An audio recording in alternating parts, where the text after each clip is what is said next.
ਕਾਲ ਨਮਸਕਾਰ। ਮੈਂ ਹਾਂ ਬਲਬੀਰ ਜੰਡੂ ਤੇ ਤੁਹਾਡਾ ਸਭ ਦਾ ਸੱਜਣ ਮੀਡੀਆ ਉੱਤੇ ਸਵਾਗਤ ਹੈ। ਜਿਸ ਤਰ੍ਹਾਂ ਪੰਜਾਬ ਦੀਆਂ ਚੋਣਾਂ ਵੱਖ-ਵੱਖ ਪੜਾਵਾਂ ਚੋਂ ਨਿਕਲ ਕੇ ਅੱਗੇ ਆਖਰੀ ਪੜਾਅ ਵੱਲ ਵਧ ਰਹੀਆਂ ਤੇ ਸਾਰੀਆਂ ਹੀ ਪਾਰਟੀਆਂ ਆਪੋ ਆਪਣਾ ਜ਼ੋਰ ਲਾ ਰਹੀਆਂ। ਸਾਰੇ ਉਮੀਦਵਾਰ ਆਪਣਾ ਚੋਣ ਪ੍ਰਚਾਰ ਭਖਾਉਣ ਤੇ ਲੱਗੇ ਹੋਏ ਆ ਤੇ ਜਿਹੜੇ ਸਟਾਰ ਪ੍ਰਚਾਰਕ ਹੈ ਪਾਰਟੀਆਂ ਦੇ, ਉਹਨਾਂ ਦੀ ਵੀ ਆਮਦ ਜਿਹੜੀ ਹੈ ਹੁਣ ਪੰਜਾਬ ਵਿੱਚ ਸ਼ੁਰੂ ਹੋ ਗਈ ਹੈ। ਤਾਂ ਇਹ ਸਾਰੇ ਦੇ ਦੌਰਾਨ ਜਿਹੜੇ ਵੱਖ-ਵੱਖ ਸਰਵੇਖਣ ਆਏ ਆ ਪਿਛਲੇ ਦਿਨਾਂ ਦੇ ਵਿੱਚ, ਉਹਦੇ ਵਿੱਚ ਕਿਸ ਤਰ੍ਹਾਂ ਦੀ ਜਿਹੜੀ ਸਥਿਤੀ ਹੈ ਉਹਦਾ ਜ਼ਿਕਰ ਕੀਤਾ ਗਿਆ। ਭਾਵੇਂ ਕਿ ਸਾਡਾ ਭਰੋਸੇਯੋਗਤਾ ਉਨੀ ਨਹੀਂ ਹੈ ਇਹਨਾਂ ਸਰਵੇਖਣਾਂ ਦੀ, ਉਸ ਦਾ ਕਾਰਨ ਇਹ ਹੈ ਕਿ ਜਿਹੜੇ 2017 ਵਿੱਚ ਵੀ ਸਰਵੇਖਣ ਆਏ ਸੀ, ਉਹਨਾਂ ਸਰਵੇਖਣਾਂ ਦੇ ਵਿੱਚ ਆਮ ਆਦਮੀ ਪਾਰਟੀ ਨੂੰ 90 ਤੋਂ 100 ਤੱਕ ਸੀਟਾਂ ਦੇਣ ਦੀ ਗੱਲ ਕੀਤੀ ਗਈ ਸੀ, ਪਰ ਬਾਅਦ 'ਚ ਤੇ ਇਹ ਵੀ ਗੱਲ ਕਹੀ ਗਈ ਸੀ ਕਿ ਇਹ ਪਾਰਟੀ ਪੰਜਾਬ ਵਿੱਚ ਸਰਕਾਰ ਬਣਾਏਗੀ, ਪਰ ਉਹ ਗੱਲ ਸਹੀ ਸਾਬਤ ਨਹੀਂ ਹੋਈ ਤੇ ਆਮ ਆਦਮੀ ਪਾਰਟੀ 20 ਸੀਟਾਂ ਤੇ ਸਿਮਟ ਕੇ ਰਹਿ ਗਈ।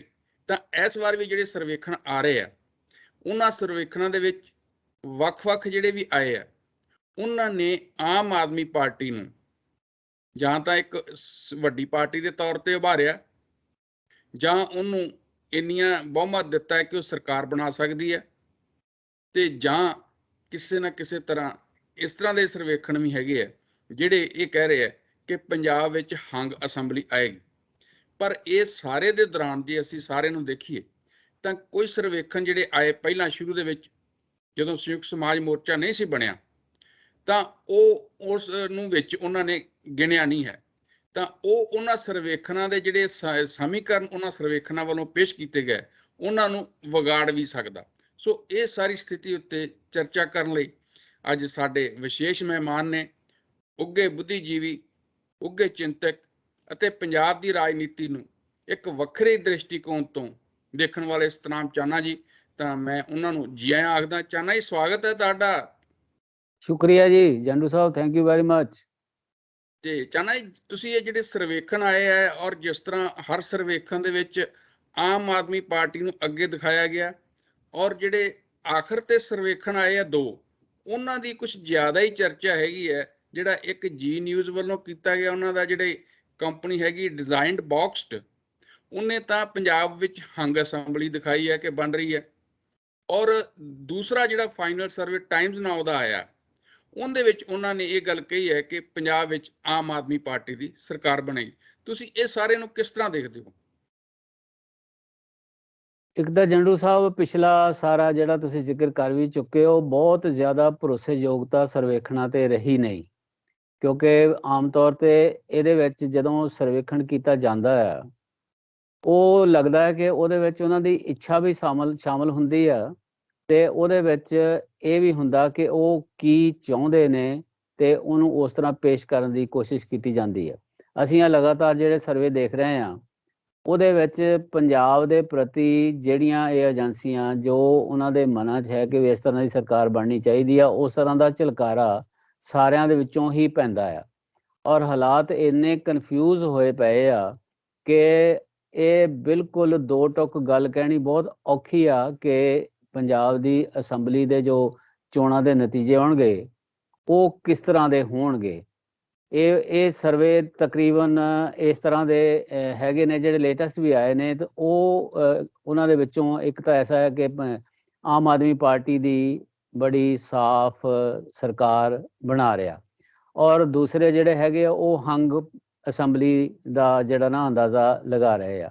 ਮੇਰੇ ਕੋਲ ਇਸ ਵੇਲੇ ਜਿਹੜੇ ਕੋਈ 7 ਏਜੰਸੀਆਂ ਦੇ ਸਰਵੇ ਪਏ ਨੇ, ਜਿਨ੍ਹਾਂ ਦਾ ਮੈਂ ਤੁਹਾਨੂੰ ਮੋਟਾ ਜਿਹਾ ਜ਼ਿਕਰ ਵੀ ਕਰ ਦੇਵਾਂ ਕਿ ਇੱਕ ਤੇ ਹੈ ਜੀ ABBP ਨਿਊਜ਼ ਸੀ ਵੋਟਰਸ ਦਾ, ਦੂਸਰਾ ਹੈਗਾ ਇੰਡੀਆ ਹੈਡ ETG, ਤੀਸਰਾ ਹੈ ਰਿਪਬਲਿਕ P ਮਾਰਕ, ਚੌਥਾ ਹੈ ਨਿਊਜ਼ X ਪੋਲਸਟਾਰ, ਪੰਜਵਾਂ ਹੈ ਟਾਈਮ ਨਾਓ ਵੀਟੋ, ਔਰ ਇੰਡੀਆ ਨਿਊਜ਼ 6, ਨੰਬਰ 7 ਹੈਗਾ Z ਡਿਜ਼ਾਈਨਡ ਬਾਕਸ, ਜਿਹਦਾ ਤੁਸੀਂ ਜ਼ਿਕਰ ਵੀ ਕੀਤਾ ਹੋਇਆ, ਔਰ ਆਖਰੀ ਹੈ ਪੋਲ ਆਫ ਪੋਲਸ। ਇਹਨਾਂ ਜਦੋਂ ਅਸੀਂ ਸਾਰੇ ਸਰਵੇ ਨੂੰ ਦੇਖਦੇ ਹਾਂ ਤਾਂ ਫਿਰ ਵੱਖਰੀ ਵੱਖਰੀ ਪਿਕਚਰ ਸਾਡੇ ਸਾਹਮਣੇ ਨਜ਼ਰ ਆਉਂਦੀ ਆ। ਕਈਆਂ ਦਾ ਤਾਂ ਬਹੁਤ ਹੀ ਇੰਬੈਲੈਂਸ ਜਿਹਾ ਲੱਗਦਾ ਹੈਗਾ। ਇਹ ਗੱਲ ਵੀ ਇਹ ਸੱਚ ਹੈ ਕਿ ਜਾਂ ਤੇ ਕੁਝ ਸਰਵੇ ਐਸੇ ਹੈਗੇ ਆ ਜਦੋਂ ਇਹ ਪੱਕਾ ਨਹੀਂ ਸੀ ਕਿ ਸੰਯੁਕਤ ਸਮਾਜ ਮੋਰਚਾ ਚੋਣ ਮੈਦਾਨ ਦੇ ਵਿੱਚ ਉਤਰ ਆਇਆ। ਦੂਸਰਾ ਇਹ ਆ ਕਿ ਇਹ ਲੱਗਦਾ ਇਹ ਆ ਕਿ ਨੋਇੰਗਲੀ ਵੀ ਇਹ ਇਗਨੋਰ ਕਰਨ ਦਾ ਯਤਨ ਕੀਤਾ ਗਿਆ ਕਿ ਸੰਯੁਕਤ ਸਮਾਜ ਮੋਰਚਾ ਨਾਂ ਦੀ ਕੋਈ ਫੋਰਸ ਜਿਹੜੀ ਆ ਉਹ ਚੋਣ ਮੈਦਾਨ ਦੇ ਵਿੱਚ ਉਤਰ ਗਈ ਆ, ਜਦੋਂ ਕਿ ਉਹਨਾਂ ਨੇ ਕਾਫੀ ਵੱਡਾ ਪ੍ਰਭਾਵ ਇਹਨਾਂ ਚੋਣਾਂ ਦੇ ਉੱਤੇ ਪਾਉਣਾ ਹੈ ਔਰ ਵੋਟਰਸ ਨੂੰ ਬਹੁਤ ਤੁਹਾਨੂੰ ਕਿਉਂ ਲੱਗਦਾ ਹੈ ਕਿ ਵੀ ਇਹਨੂੰ ਅੱਖੋਂ ਪਰੋਖੇ ਕੀਤਾ ਗਿਆ? ਪਹਿਲਾਂ ਤਾਂ ਉਮੀਦ ਨਹੀਂ ਸੀ ਕਿ ਆਖਰ ਤੱਕ ਉਹ ਚੋਣ ਮੈਦਾਨ ਦੇ ਵਿੱਚ ਆ ਜਾਣਗੇ। ਫਿਰ ਇਹ ਆ ਕਿ ਜਿਸ ਤਰ੍ਹਾਂ ਦਾ ਇਲੈਕਸ਼ਨ ਕਮਿਸ਼ਨ ਨੇ ਝੰਜਟ ਖੜਾ ਕਰ ਛੱਡਿਆ, ਉਹ ਲੇਟ ਹੁੰਦਾ ਗਿਆ। ਇਸ ਤਰ੍ਹਾਂ ਦਾ ਇੰਪ੍ਰੈਸ਼ਨ ਕ੍ਰੀਏਟ ਕਰਨ ਦੀ ਕੋਸ਼ਿਸ਼ ਕੀਤੀ ਕਿ ਉਹ ਅਸਲ 'ਚ ਚੋਣ ਮੈਦਾਨ ਦੇ ਵਿੱਚ ਹੈ ਹੀ ਨਹੀਂ ਹੈ। ਲੇਕਿਨ ਹੁਣ ਜਦੋਂ ਉਹ ਚੋਣ ਮੈਦਾਨ ਦੇ ਵਿੱਚ ਉਹਨਾਂ ਦੇ ਉਮੀਦਵਾਰ ਉਤਰ ਆਏ ਨੇ ਤਾਂ ਉਹਨਾਂ ਦੇ ਰਿਜ਼ਲਟ ਸਾਹਮਣੇ ਆਉਣੇ ਸ਼ੁਰੂ ਹੋ ਗਏ ਆ। ਔਰ ਜਿਹੜੇ ਉਸ ਸੰਘਰਸ਼ ਦੇ ਵਿੱਚੋਂ ਦੀ ਲੋਕ ਨਿਕਲ ਕੇ ਆਏ ਆ ਦਿੱਲੀ ਦੇ ਬਾਰਡਰਾਂ ਤੋਂ ਜਾਂ ਜਿੱਤ ਹਾਸਲ ਕਰਕੇ ਆਏ ਆ, ਉਹਨਾਂ ਦਾ ਪਿੰਡਾਂ ਦੇ ਵਿੱਚ ਪ੍ਰਭਾਵ ਹੈ ਬਣਿਆ ਹੋਇਆ। ਇਹ ਗੱਲ ਠੀਕ ਆ ਕਿ ਉੱਥੇ ਸਾਰੀਆਂ ਹੀ ਪਾਰਟੀਆਂ ਦੇ ਜਿਹੜੀਆਂ ਪੰਜਾਬ ਦੇ ਵਿੱਚ ਐਕਟਿਵ ਨੇ, ਉਹਨਾਂ ਦੇ ਕਿਸਾਨਾਂ ਦੇ ਜਿਹੜੇ ਫਰੰਟ ਸੀ ਉਹ ਉੱਥੇ ਹਾਜ਼ਰ ਸੀਗੇ। ਜਦੋਂ ਵਾਪਸ ਆਏ ਤਾਂ ਆਪਣੀ ਆਪਣੀ ਪਾਰਟੀ ਦੇ ਨਾਲ ਉਹ ਤੁਰ ਪਏ। ਲੇਕਿਨ ਇੱਕ ਮਾਸ ਇੰਪੈਕਟ ਸੀ ਜਿਹੜਾ ਉਹਨਾਂ ਦਾ, ਉਹ ਉਹਨਾਂ ਲੀਡਰਾਂ ਦਾ ਆਪਣੀ ਆਪਣੀ ਪਾਰਟੀ ਵਿੱਚ ਚਲੇ ਜਾਣ ਦੇ ਨਾਲ ਉਹ ਹੂੰਜ ਨਹੀਂ ਹੋ ਗਿਆ ਕਿ ਵੀ ਉਹ ਉਹਨਾਂ ਦਾ ਜਿਹੜਾ ਪ੍ਰਭਾਵ ਪਿਆ ਸੀ ਉਸ ਮੋਰਚੇ ਦਾ ਉਹ ਵੀ ਉਹ ਲੀਡਰਾਂ ਦੇ ਨਾਲ ਹੀ ਚਲਾ ਗਿਆ। ਅਕਾਲੀ ਹੋ ਗਏ, ਕਾਂਗਰਸੀ ਹੋ ਗਏ, ਆਮ ਆਦਮੀ ਪਾਰਟੀ ਦੇ ਨਾਲ ਜੇ ਕੋਈ ਸੰਬੰਧਤ ਸੀਗੇ, ਲੇਕਿਨ ਕਮਿਊਨਿਸਟਾਂ ਦੇ ਨਾਲ ਵੀ ਕਾਫੀ ਵੱਡਾ ਜਾਂ ਲੀਡਰਸ਼ਿਪ ਦੇ ਵਿੱਚ ਕਾਫੀ ਵੱਡਾ ਹਿੱਸਾ ਸੀ ਉਹਨਾਂ ਦਾ। ਔਰ ਇਸ ਤਰ੍ਹਾਂ ਦਾ ਪ੍ਰਭਾਵ ਜਿਹੜਾ ਸਿਰਜ ਹੋਇਆ ਜਦੋਂ ਉਹ ਦੋ ਥਾਂ ਹੋ ਗਏ, ਕਿਸਾਨ ਜਥੇਬੰਦੀਆਂ ਕੁਛ ਅਗੇਂਸਟ ਹੋ ਗਈਆਂ ਜਾਂ ਚੋਣਾਂ ਲੜਨ ਦੇ ਹੱਕ ਵਿੱਚ ਹੀ ਨਹੀਂ ਸੀ। ਇਸ ਤੋਂ ਲੱਗਦਾ ਸੀਗਾ ਕਿ ਸ਼ਾਇਦ ਉਹ ਨਗਲੀਜੀਬਲ ਨੇ ਔਰ ਉਹਨਾਂ ਨੂੰ ਨਗਲੀਜੀਬਲ ਸੋਚ ਕੇ ਨਹੀਂ ਕੀਤਾ ਗਿਆ ਜਾਂ ਉਹਨਾਂ ਨੂੰ ਸਰਵੇ ਦੇ ਵਿੱਚ ਲਿਆ ਹੀ ਨਹੀਂ ਗਿਆ। ਇਹ ਉਹ ਜਾਣਨਗੇ ਜਿਨ੍ਹਾਂ ਨੇ ਸਰਵੇ ਕੀਤਾ। ਲੇਕਿਨ ਉਹਨਾਂ ਦਾ ਕਾਫੀ ਲੋਕਾਂ ਦੇ ਵਿੱਚ ਅਸਰ ਸੂਖ ਅਜੇ ਵੀ ਹੈ ਔਰ ਉਧਰ ਨੂੰ ਲੋਕ ਜਾ ਰਹੇ ਨੇ। ਮੈਂ ਕੁਝ ਪਿੰਡਾਂ ਦੇ ਵਿੱਚ ਜਾਣ ਦਾ ਵੀ ਮੌਕਾ ਮਿਲਿਆ ਔਰ ਉੱਥੋਂ ਇਹ ਲੱਗਦਾ ਕਿ ਉਹ ਆਵਾਜ਼ ਇਹ ਆਉਂਦੀ ਆ ਆਮ ਤੌਰ 'ਤੇ ਕਿ ਅਸੀਂ ਤਾਂ ਕਿਸਾਨਾਂ ਦੇ ਨਾਲ ਆ, ਜਿਹੜੇ ਸਾਡੀ ਲੜਾਈ ਲੜਦੇ ਆਏ ਅਸੀਂ ਉਹਨਾਂ ਦੇ ਨਾਲ ਆ। ਯੂਥ ਵੀ ਕਾਫੀ ਹਿੱਸਾ ਉਹਨਾਂ ਦੇ ਨਾਲ ਜਾ ਰਿਹਾ ਹੈ। ਔਰ ਇਸ ਕਰਕੇ ਇਹ ਜਿਹੜੇ ਸਰਵੇਖਣ ਆ ਇਹ ਯਕੀਨੀ ਨਹੀਂ ਹੈ, ਲੇਕਿਨ ਫਿਰ ਵੀ ਇਹਨਾਂ ਦੇ ਉੱਤੇ ਚਰਚਾ ਹੋ ਰਹੀ ਆ ਔਰ ਉਸ ਚਰਚਾ ਦੇ ਵਿੱਚ ਅਸੀਂ ਵੀ ਸ਼ਾਮਲ ਆ, ਕਿਉਂਕਿ ਇਹ ਸਰਕਾਰ ਕਿਹੋ ਜਿਹੀ ਬਣ ਰਹੀ ਆ। ਇਹ ਬੜੇ ਰੰਗ ਬਿਰੰਗੇ ਕਿਸਮ ਦੇ ਜਿਹੜੇ ਨਾ ਉਹ ਆ ਰਹੇ ਆ ਸਾਡੇ ਸਾਹਮਣੇ। ਜਿਹੜੇ ਲੋਕਾਂ ਦੇ ਐਨਾਲਿਸਿਸ ਨੇ ਉਹ ਏਜੰਸੀਆਂ ਦੇ ਅਲੱਗ ਨੇ, ਆਮ ਲੋਕਾਂ ਦੇ ਜਿਹੜੇ ਵਿਚਰ ਰਹੇ ਨੇ ਸ਼ਹਿਰਾਂ ਦੇ ਵਿੱਚ, ਪਿੰਡਾਂ ਦੇ ਵਿੱਚ, ਉਹਨਾਂ ਦੇ ਆਪਣੀ ਵੀ ਇੱਕ ਸਮਝ ਬਣੀ ਹੋਈ ਆ। ਉਸ ਨੂੰ ਵੀ ਸਾਨੂੰ ਜਿਨ੍ਹਾਂ ਲੋਕਾਂ ਦੀ ਤੁਸੀਂ ਗੱਲ ਕਰਦੇ ਹੋ, ਜਿਹੜੇ ਜ਼ਮੀਨੀ ਹਕੀਕਤਾਂ ਨਾਲ ਜੁੜੇ ਹੋਏ ਆ, ਜਿਹੜੇ ਜ਼ਮੀਨ ਤੇ ਵਿਚਰ ਰਹੇ ਆ, ਜਿਹੜੇ ਲੋਕਾਂ ਦੇ ਵਿੱਚ ਵਿਚਰ ਰਹੇ, ਵੋਟਰਾਂ 'ਚ ਵਿਚਰ ਰਹੇ, ਉਹ ਕੀ ਕਹਿੰਦੇ ਆ? ਆਮ ਇੰਪ੍ਰੈਸ਼ਨ ਇਹੀ ਆ ਕਿ ਕਿਸੇ ਪਾਰਟੀ ਨੂੰ ਸ਼ਾਇਦ ਬਹੁਮਤ ਨਾ ਮਿਲੇ, ਲੇਕਿਨ ਇਹ ਰੀਜਨ ਵਾਈਜ਼ ਹੈ। ਰੀਜਨ ਵਾਈਜ਼ ਕਿੱਦਾਂ? ਜਿਹੜੇ ਦੁਆਬੇ 'ਚ ਬੈਠੇ ਨੇ ਉਹ ਆਪਣੀ ਦ੍ਰਿਸ਼ਟੀਕੋਣ ਦੇ ਨਾਲ ਦੇਖ ਰਹੇ ਆ। ਜਿੱਥੇ ਆਮ ਆਦਮੀ ਪਾਰਟੀ ਦਾ ਪਹਿਲਾਂ ਵੀ ਪ੍ਰਭਾਵ ਬਹੁਤ ਜ਼ਿਆਦਾ ਨਹੀਂ ਸੀ, ਇਸ ਵਾਰ ਵੀ ਕੋਈ ਬਹੁਤ ਜ਼ਿਆਦਾ ਨਜ਼ਰ ਨਹੀਂ ਆ ਰਿਹਾ। ਇਸੇ ਤਰ੍ਹਾਂ ਮਾਝੇ ਦੇ ਵਿੱਚੋਂ ਜਿਹੜਾ ਮਾਝੇ 'ਚੋਂ ਆਵਾਜ਼ ਆ ਰਹੀ ਆ, ਜਿਹੜੀ ਦੁਆਬੇ 'ਚੋਂ ਆ ਰਹੀ ਆ, ਉਹ ਮਾਲਵੇ ਦੇ ਨਾਲ ਨਹੀਂ ਮਿਲਦੀ। ਜਦੋਂ ਅਸੀਂ ਮਾਲਵੇ ਦੇ ਲੋਕਾਂ ਦੀ ਅੰਡਰਸਟੈਂਡਿੰਗ ਨੂੰ ਜਾਂ ਉਹਨਾਂ ਦੀ ਸਮਝ ਨੂੰ ਦੇਖਦੇ ਹਾਂ ਤਾਂ ਉੱਥੇ ਲੱਗਦਾ ਆ ਸੱਚਮੁੱਚ ਕਿ ਝੁਕਾਅ ਜਿਹੜਾ ਆ ਉਹ ਆਮ ਆਦਮੀ ਪਾਰਟੀ ਵੱਲ ਨੂੰ ਕਾਫੀ ਜ਼ਿਆਦਾ ਹੈ। ਐਂ ਲੱਗਦਾ ਹੈ ਕਿ ਸ਼ਾਇਦ ਉਹ ਬਹੁਤ ਜ਼ਿਆਦਾ ਅੱਗੇ ਜਾ ਰਹੀ ਹੋਵੇ ਮਾਲਵੇ ਦੇ ਵਿੱਚ। ਲੇਕਿਨ ਜੋ ਆਵਾਜ਼ ਹੈਗੀ ਆ ਉਹ ਕੀ ਵੋਟਰਾਂ ਦੇ ਵਿੱਚ ਕਨਵਰਟ ਹੋ ਜਾਏਗੀ ਜਦੋਂ ਤੈਨੂੰ ਜਾ ਕੇ ਵੋਟ ਪੈਣੀ ਆ? ਇਹ ਅਜੇ ਵੀ ਸ਼ੱਕੀ ਆ, ਕਿਉਂਕਿ ਰੋਜ਼ ਦੀ ਰੋਜ਼ ਹਾਲਾਤ ਬਦਲ ਰਹੇ ਆ। ਕੋਈ ਨਾ ਕੋਈ ਨਵੀਂ ਐਸੀ ਗੱਲ ਸਾਹਮਣੇ ਆਉਂਦੀ ਆ ਜਿਹਦੇ ਨਾਲ ਲੱਗਣ ਲੱਗ ਪੈਂਦਾ ਕਿ ਇਹ ਪਾਰਟੀ ਤਾਂ ਡਾਵਾਂਡੋਲ ਹੋ ਗਈ। ਖਾਸ ਤੌਰ ਤੇ ਜਿਹੜਾ ਕਾਂਗਰਸ ਦੇ ਨਾਲ ਸੰਬੰਧਿਤ ਜਾਂ ਚੀਫ ਮਿਨਿਸਟਰ ਦੇ ਨਾਲ ਸੰਬੰਧਿਤ ਕੁਛ ਐਸੀਆਂ ਚੀਜ਼ਾਂ ਜਾਂ ਉਹਨਾਂ ਦੇ ਅੰਦਰੋਂ ਜਿਹੜੀਆਂ ਆਵਾਜ਼ਾਂ ਉੱਠ ਰਹੀਆਂ, ਜਾਂ ਦੁੱਲੋ ਸਾਹਿਬ ਨੇ ਜਿਹੜਾ ਬੀਤੇ ਦਿਨਾਂ ਦੇ ਵਿੱਚ ਕੁਝ ਕਹਿ ਦਿੱਤਾ ਹੈ ਕਿ ਜੀ ਇਹ ਟਿਕਟਾਂ ਦੀ ਇਨਕੁਆਇਰੀ ਹੋਣੀ ਚਾਹੀਦੀ ਹੈ ਕਿ ਪੈਸੇ ਲਏ ਗਏ ਆ। ਔਰ ਜਦੋਂ ਇਹ ਨਵੀਆਂ ਘਟਨਾਵਾਂ ਵਾਪਰਦੀਆਂ ਤਾਂ ਫਿਰ ਉਹ ਇੰਜ ਲੱਗਦਾ ਕਿ ਆਉਣ ਵਾਲੇ ਜਿਹੜਾ ਸਾਡੇ ਕੋਲ 1 ਹਫ਼ਤੇ ਤੋਂ ਵੱਧ ਸਮਾਂ ਪਿਆ ਆ, ਉਹਦੇ ਵਿੱਚ ਪਤਾ ਨਹੀਂ ਕਿੰਨੀਆਂ ਤਬਦੀਲੀਆਂ ਆਉਣਗੀਆਂ ਔਰ ਵੋਟਰਾਂ ਦੀ ਟੁੱਟ ਭੱਜ ਫੇਰ ਹੋਏਗੀ, ਕਿੱਧਰੋਂ ਕਿੱਧਰ ਜਾਣਗੀਆਂ ਔਰ ਜਿਹੜੀਆਂ ਟੁੱਟਣਗੀਆਂ ਇੱਕ ਪਾਰਟੀ ਦੀਆਂ ਵੋਟਾਂ ਉਹ ਕਿਹਨਾਂ ਨੂੰ ਜਾਣਗੀਆਂ, ਇਹ ਯਕੀਨੀ ਜਿਹਾ ਨਹੀਂ ਨਜ਼ਰ ਆਉਂਦਾ। ਇਸ ਕਰਕੇ ਲੋਕ ਅੰਦਾਜ਼ਾ ਲਾਉਂਦੇ ਆ ਕਿ ਕੋਈ ਕਲੀਅਰ ਨਹੀਂ, ਲੱਗਦਾ ਨਹੀਂ ਕਿ ਕਿਸੇ ਪਾਰਟੀ ਦੀ ਸਰਕਾਰ ਬਣੇਗੀ। ਇਹ ਚਾਨਾ ਜੀ, ਜਿਸ ਤਰ੍ਹਾਂ ਤੁਸੀਂ ਗੱਲ ਈਡੀ ਦੀ ਕੀਤੀ ਹੈ ਜਾਂ ਮੁੱਖ ਮੰਤਰੀ ਨਾਲ ਸੰਬੰਧਿਤ ਕੀਤੀ ਹੈ ਜਾਂ ਕਾਂਗਰਸ ਦੇ ਜਿਹੜੇ ਸਾਬਕਾ ਪ੍ਰਧਾਨ ਹੈ ਦੁੱਲੂ ਹੋਣਾ ਦੀ ਕੀਤੀ ਹੈ, ਇੱਕ ਜਿਹੜੀ ਹੁਣ ਘਟਨਾ ਨਵੀਂ ਆਈ ਹੈ ਸਾਹਮਣੇ ਜਿਹਦੇ ਵਿੱਚ ਇੱਕ ਜਿਹੜਾ ਇੰਟਰਨੈਸ਼ਨਲ ਸਮਗਲਰ ਸੀਗਾ ਉਹ ਫੜਿਆ ਗਿਆ ਕਪੂਰਥਲੇ ਦੇ ਉੱਤੋਂ, ਤਾਂ ਇਹ ਸਾਰੀਆਂ ਜਿਹੜੀਆਂ ਘਟਨਾਵਾਂ ਇਹਦਾ ਕਾਂਗਰਸ ਦੇ ਉੱਤੇ ਕਿੰਨਾ ਕੁ ਅਸਰ ਪਏਗਾ ਜਾਂ ਇਹ ਕਿਸੇ ਹੋਰ ਨੂੰ ਪ੍ਰਭਾਵਿਤ ਕਰਨੀਆਂ? ਕਿਉਂਕਿ ਉਹ ਜਿਹੜਾ ਤਸਕਰ ਫੜਿਆ ਗਿਆ ਇਹ ਰਣਜੀਤ ਸਿੰਘ ਜੀਤਾ ਮੋੜ, ਉਹਦੇ ਜਿਸ ਤਰ੍ਹਾਂ ਦੱਸਿਆ ਜਾ ਰਿਹਾ, ਜਿਸ ਤਰ੍ਹਾਂ ਪੁਲਿਸ ਦਾ ਕਹਿਣਾ ਹੈ ਜਾਂ STF ਦਾ ਕਹਿਣਾ ਹੈ ਕਿ ਉਸ ਦੇ ਵੱਖ-ਵੱਖ ਜਿਹੜੇ ਰਾਜਸੀ ਨੇਤਾਵਾਂ ਤੱਕ ਜਿਹੜੇ ਸਬੰਧ ਵੀ ਹੈਗੇ ਆ, ਹੋਰ ਜਿਹੜੇ ਲਿੰਕ ਹੈ, ਜਦੋਂ ਉਹ ਸਾਹਮਣੇ ਆਉਣਗੇ ਤਾਂ ਕੀ ਸਥਿਤੀ ਬਣੇਗੀ?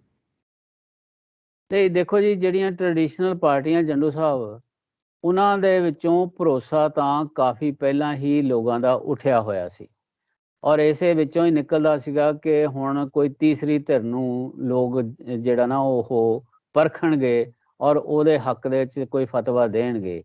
ਔਰ ਲੇਕਿਨ ਵਿੱਚੋਂ ਕੁਝ ਘਟਨਾਵਾਂ ਐਸੀਆਂ ਵਾਪਰ ਗਈਆਂ, ਜਿਵੇਂ ਚੰਨੀ ਸਾਹਿਬ ਦੀ ਚੋਣ ਕਰਨੀ, ਉਹਨੂੰ ਮੁੱਖ ਮੰਤਰੀ ਦਾ ਚਿਹਰਾ ਐਲਾਨ ਦੇਣਾ ਕਾਂਗਰਸ ਦੇ ਵੱਲੋਂ, ਉਹਦੇ ਨਾਲ ਇੱਕ ਖਾਸ ਜਿਹੜਾ ਸੈਕਸ਼ਨ ਹੈ ਕਾਫੀ ਵੱਡਾ ਉਹਦੇ ਵਿੱਚ ਸ਼ਿਫਟ ਆਈ ਸੀ। ਇਸ ਤਰ੍ਹਾਂ ਜਿਹੜਾ ਨਾ ਅਦਲ ਬਦਲ ਪ੍ਰਭਾਵ ਪੈ ਰਹੇ ਜਿਹੜੇ, ਉਹਨਾਂ ਦੇ ਨਾਲ ਲੋਕਾਂ ਨੂੰ ਇਹ ਡਿਸਾਈਡ ਕਰਨਾ ਬੜਾ ਔਖਾ ਹੋ ਰਿਹਾ ਕਿ ਕੀ ਆਖਿਰਕਾਰ ਨਤੀਜਾ ਨਿਕਲੇਗਾ, ਕਿਉਂਕਿ ਅਜੇ ਦਿਨ ਕਾਫੀ ਪਏ ਆ। ਹੁਣ ਇਹ ਸਮਗਲਰ ਵਾਲੀ ਗੱਲ ਸਾਹਮਣੇ ਆ ਗਈ, ਫਿਰ ਇਹ ਆ ਕਿ ਕੁਝ ਐਸੀ ਜਿਹੜੀ ਈਡੀ ਦੀ ਇਨਕੁਆਇਰੀਜ਼ ਸਾਹਮਣੇ ਆ ਰਹੀਆਂ ਜਾਂ ਜਿਹੜਾ ਸਿੱਧੇ ਤੌਰ ਦੇ ਉੱਤੇ ਚੰਨੀ ਸਾਹਿਬ ਦੇ ਨਾਲ ਜਿਹੜੇ ਸੰਬੰਧਿਤ ਘਟਨਾ ਹੈਗੀ ਆ, ਉਹ ਕਹਿੰਦੇ ਆ, ਜੋ ਸੁਣਨ ਵਿੱਚ ਆਇਆ ਕਿ ਉਹ ਵੱਧਦੀ ਰਾਸ਼ੀ 10 ਕਰੋੜ ਤੋਂ ਹੁਣ ਸੈਂਕੜੇ ਕਰੋੜਾਂ ਦੇ ਵਿੱਚ ਜਿਹੜੀ ਨਾ ਸ਼ਾਇਦ ਉਹ ਕਹੀ ਜਾ ਰਹੀ ਆ। ਔਰ ਮੰਨ ਲਓ ਇਹ ਮਤਲਬ ਕੋਈ ਅਥੈਂਟੀਕੇਟ ਨਹੀਂ, ਮੈਂ ਵੀ ਜੋ ਡਿਸਕਸ਼ਨ ਦੇ ਵਿੱਚੋਂ ਜਾਂ ਜਿਹੜੇ ਜਾਣਕਾਰ ਲੋਕ ਨੇ ਜਿਹੜਾ ਜਦੋਂ ਪੇਸ਼ ਕਰਦੇ ਆ, ਐਵੀਡੈਂਸ ਅਜੇ ਸਾਹਮਣੇ ਨਹੀਂ ਆਈ, ਐਵੀਡੈਂਸ ਕੋਈ ਨਹੀਂ ਹੈ, ਲੇਕਿਨ ਜੋ ਡਿਸਕਸ਼ਨ ਦੇ ਸਾਹਮਣੇ ਆ ਰਿਹਾ ਉਹ ਭਾਵੇਂ ਜੰਡੂ ਸਾਹਿਬ ਗੱਲ ਡਿਸਕਸ਼ਨ ਵਿੱਚ ਹੀ ਆਵੇ, ਜਦੋਂ ਲੋਕ ਉਹਨੂੰ ਸੁਣਦੇ ਨੇ ਉਹਦਾ ਪ੍ਰਭਾਵ ਪੈਂਦਾ ਹੈ।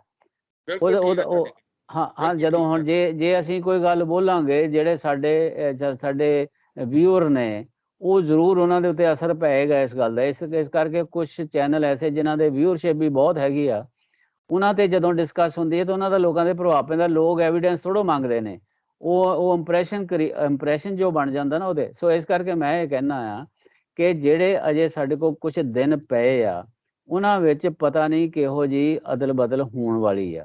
ਔਰ ਇਸੇ ਤਰ੍ਹਾਂ ਹੀ ਆਮ ਆਦਮੀ ਪਾਰਟੀ ਦਾ ਵੀ ਉਹ ਪਹਿਲਾਂ ਵਾਲਾ ਜਿਹੜਾ ਨਾ ਪ੍ਰਭਾਵ ਉਹ ਨਹੀਂ ਰਿਹਾ, ਜਿੱਦਾਂ ਲੱਗਦਾ ਸੀਗਾ ਕਿ ਸ਼ੁਰੂ ਹੀ ਪਤਾ ਨਹੀਂ ਹੁੰਜਾ ਫੇਰ ਦੇਣਗੇ। ਸਾਰੀਆਂ ਟ੍ਰੈਡੀਸ਼ਨਲ ਪਾਰਟੀਆਂ ਜਿਹੜੀਆਂ ਉਹਨਾਂ ਦਾ ਵਕਾਰ ਬਿਲਕੁਲ ਉੱਕਾ ਹੀ ਸ਼ਾਇਦ ਮਲੀਆ ਮੇਟ ਹੋ ਚੁੱਕਾ ਆ। ਐਸੀ ਗੱਲ ਸਾਬਤ ਹੁੰਦੀ ਨਹੀਂ ਹੈ, ਕਿਉਂਕਿ ਅਕਾਲੀ ਦਲ ਦਾ ਜਿਹੜਾ ਉਹ ਪਹਿਲਾਂ ਵਾਲਾ ਪ੍ਰਭਾਵ ਬਣਿਆ ਹੋਇਆ ਸੀ ਸ਼ੁਰੂ 'ਚ, ਜਦੋਂ ਇਲੈਕਸ਼ਨ ਅਨਾਊਂਸ ਹੋਈ ਆ, ਉਸ ਤੋਂ ਬਾਅਦ ਲੱਗਦਾ ਹੈ ਕਿ ਹੌਲੀ ਹੌਲੀ ਉਹਨਾਂ ਨੇ ਆਪਣੇ ਪੈਰ ਲਾਏ ਆਪਣੇ ਵੋਟਰਾਂ ਦੇ ਵਿੱਚ, ਹਨਾ। ਔਰ ਲੇਕਿਨ ਦੂਜੇ ਪਾਸੇ ਕੁਝ ਲੋਕ ਆ ਰਹੀਆਂ ਹੈ ਕਿ ਉਹ ਖਾਸ ਕਰਕੇ ਮਾਲਵੇ ਦੇ ਅੰਦਰ ਆਪਣੇ ਜਿਹੜੇ ਰਵਾਇਤੀ ਵੋਟਰ ਹੈਗੇ ਆ ਉਹਨਾਂ ਨੂੰ ਸਾਂਭਣ 'ਚ ਕਾਮਯਾਬ ਹੋਏ ਆ, ਉਹਨਾਂ ਦੇ ਨਾਲ ਖੜੇ ਆ ਜਿਹੜਾ ਉਹਨਾਂ ਦਾ ਰਵਾਇਤੀ ਵੋਟਰ ਸੀ। ਸ਼ਾਇਦ ਉਹ ਕਾਮਯਾਬ ਸ਼ਾਇਦ ਅਸੀਂ ਨਾ ਵੀ ਇਸ ਨੂੰ ਕਹੀਏ, ਲੇਕਿਨ ਇੱਕ ਟ੍ਰੈਂਡ ਹੈ ਜਿਹੜਾ ਵੱਧ ਰਿਹਾ ਉਸ ਪਾਸੇ ਵੱਲ ਨੂੰ, ਹਨਾ, ਜਿਨ੍ਹਾਂ ਦਾ ਜਿਹੜੇ ਮੁੜ ਕੇ ਫੇਰ ਉਧਰ ਵੱਲ ਨੂੰ ਕੁਝ ਪਰਤੇ ਹੈਗੇ ਆ ਲੋਕ। ਔਰ ਇਸ ਕਰਕੇ ਕਿ ਉਹਨਾਂ ਨੂੰ ਇਹ ਕਹਿਣਾ ਕਿ ਹੁੰਜਾ ਫਿਰ ਗਿਆ। ਆਪਾਂ ਵੈਸੇ ਦੇਖਿਆ ਹੈਗਾ ਕਿ ਬਹੁਤ ਜਦੋਂ ਮਾੜੀਆਂ ਹਾਲਤਾਂ ਵੀ ਹੁੰਦੀਆਂ ਤਾਂ ਪੰਜਾਬ ਵਿੱਚ ਜਿਹੜੀਆਂ ਰਵਾਇਤੀ ਪਾਰਟੀਆਂ, ਉਹਨਾਂ ਦਾ ਇੱਕ ਮਿਨੀਮਮ ਜਿਹੜਾ ਵੋਟ ਬੈਂਕ ਹੈ ਉਹ ਉਸ ਤਰ੍ਹਾਂ ਹੀ ਕਾਇਮ ਰਹਿੰਦਾ। ਹੁਣ ਅਕਾਲੀ ਦਲ ਦੀ 2017 'ਚ ਜਿਸ ਤਰ੍ਹਾਂ ਦੀ ਉਹਨਾਂ ਦੀ ਹਾਲਤ ਸੀ, ਜਿਸ ਤਰ੍ਹਾਂ ਉਹ ਤੀਸਰੇ ਨੰਬਰ ਤੇ ਗਏ, ਪਰ ਉਹਨਾਂ ਦਾ ਵੋਟ ਬੈਂਕ ਉਦੋਂ ਵੀ 25% ਕਾਇਮ ਰਿਹਾ। ਤੇ ਇਹ ਠੀਕ ਹੈ ਜੰਡੂ ਸਾਹਿਬ, ਇਹਦੇ 'ਚ ਨਾ ਇੱਕ ਖਾਸ ਕਿਸਮ ਦੇ ਕੁਝ ਫੈਕਟਰ ਐਸੇ ਨੇ ਕਿ ਪੰਚਾਇਤਾਂ ਦੇ ਲੈਵਲ ਤੇ ਜਿਸ ਤਰ੍ਹਾਂ ਦੀ ਦਖਲ ਅੰਦਾਜ਼ੀ ਉੱਪਰਲੇ ਲੀਡਰਾਂ ਦੀ ਹੁੰਦੀ ਆਈ ਪਿਛਲੇ ਟਾਈਮ ਦੇ ਵਿੱਚ, ਔਰ ਉਹ ਧੜੇਬੰਦੀ ਇੰਨੀ ਸ਼ਾਰਪ ਹੋ ਚੁੱਕੀ ਆ ਕਿ ਜੇ ਇੱਕ ਪਰਿਵਾਰ ਇੱਕ ਪਾਸੇ ਖੜਾ ਹੈ ਤਾਂ ਉਹਨਾਂ ਦਾ ਵਿਰੋਧੀ ਪਰਿਵਾਰ ਦੂਜੇ ਪਾਸੇ ਖੜਾ ਹੋ ਹੀ ਜਾਂਦਾ ਹੈ। ਇੱਕ ਚੱਲ ਰਿਹਾ ਟ੍ਰੈਂਡ ਹੈ ਨਾ। ਲੇਕਿਨ ਜਦੋਂ ਸਾਰੇ ਰਲ ਕੇ ਦੁਖੀ ਹੋਏ ਆ ਤਾਂ ਫਿਰ ਇਹ ਸੀਗਾ ਕਿ ਜਿਹੜੇ ਕਾਂਗਰਸ ਦੇ ਨਾਲ ਜਾਣ ਵਾਲੇ ਪਰਿਵਾਰ ਸੀ ਉਹਨਾਂ ਦੇ ਖਿਲਾਫ ਵਾਲੇ ਪਰਿਵਾਰ ਅਕਾਲੀਆਂ ਨਾਲ ਚਲੇ ਜਾਂਦੇ ਸੀਗੇ। ਲੇਕਿਨ ਹੁਣ ਜਦੋਂ ਦੋਹਾਂ ਤੋਂ ਦੁਖੀ ਹੋਣ ਸ਼ੁਰੂ, ਜਦ ਤੀਜੀ ਧਿਰ ਸਾਹਮਣੇ ਆਈ ਨਾ, ਉਹਦੇ ਉੱਤੇ ਉਹਨਾਂ ਦੇ ਮਤਭੇਦ ਸ਼ਾਇਦ ਉਹ ਕਾਇਮ ਨਹੀਂ ਰਹਿਣੇ ਸੀਗੇ ਜਿਸ ਤਰ੍ਹਾਂ ਉਹ ਦੋਹਾਂ ਦੇ, ਕਿ ਵੀ ਜੇ ਇਹ ਫਲਾਣਾ ਬੰਦਾ ਇੱਧਰਲੇ ਪਾਸੇ ਗਿਆ ਤਾਂ ਦੂਜੇ ਨੇ ਦੂਜੇ ਪਾਸੇ ਜਾਣਾ। ਮਤਲਬ ਇੰਨੀ ਸ਼ਾਰਪ ਡਿਵੀਜ਼ਨ ਪੰਚਾਇਤੀ ਚੋਣਾਂ ਦੇ ਪੋਲੀਟੀਕਲਾਈਜ਼ ਹੋਣ ਦੇ ਨਾਲ ਹੋ ਚੁੱਕੀ ਸੀ। ਉਹਨਾਂ ਨੇ ਉਹ ਜਾਣੀ ਇੱਕ ਥੋੜਾ ਜਿਹਾ ਫਰਕ ਪੈਂਦਾ ਸੀਗਾ, ਜਿਹੜਾ ਪੜ੍ਹਿਆ ਲਿਖਿਆ ਤਬਕਾ ਜਾਂ ਵੇਵਰਿੰਗ ਵੋਟ ਹੈ ਜਿਹੜੀ ਉਹ ਇੱਧਰ ਉੱਧਰ ਹੁੰਦੀ ਸੀ। ਨਹੀਂ ਤਾਂ ਪੁਰਾਣੇ ਢੰਗ ਦੇ ਨਾਲ ਵੋਟਾਂ ਦਾ ਨਾ ਉਹ ਪਰਸੈਂਟੇਜ ਨੇੜੇ ਤੇੜੇ ਰਹਿੰਦੀ ਸੀ, 2% ਦੇ ਨਾਲ 3% ਦੇ ਨਾਲ ਇੱਧਰ ਉੱਧਰ ਹੋ ਜਾਂਦਾ ਸੀ ਕੰਮ। ਲੇਕਿਨ ਜਦੋਂ ਤੀਜੀ ਧਿਰ ਸਾਹਮਣੇ ਆ ਗਈ ਤਾਂ ਦੋਹਾਂ ਪਾਰਟੀਆਂ ਤੋਂ ਜਿਹੜੇ ਦੁਖੀ ਤਬਕਾ ਸੀਗਾ, ਜਿਨ੍ਹਾਂ ਦਾ ਆਪਸ ਵਿੱਚ ਵੀ ਟਕਰਾਅ ਸੀ, ਉਹ ਤੀਜੇ ਵੱਲ ਨੂੰ ਝੁਕਾਅ ਉਹਨਾਂ ਦਾ ਵਧਿਆ ਸੀ।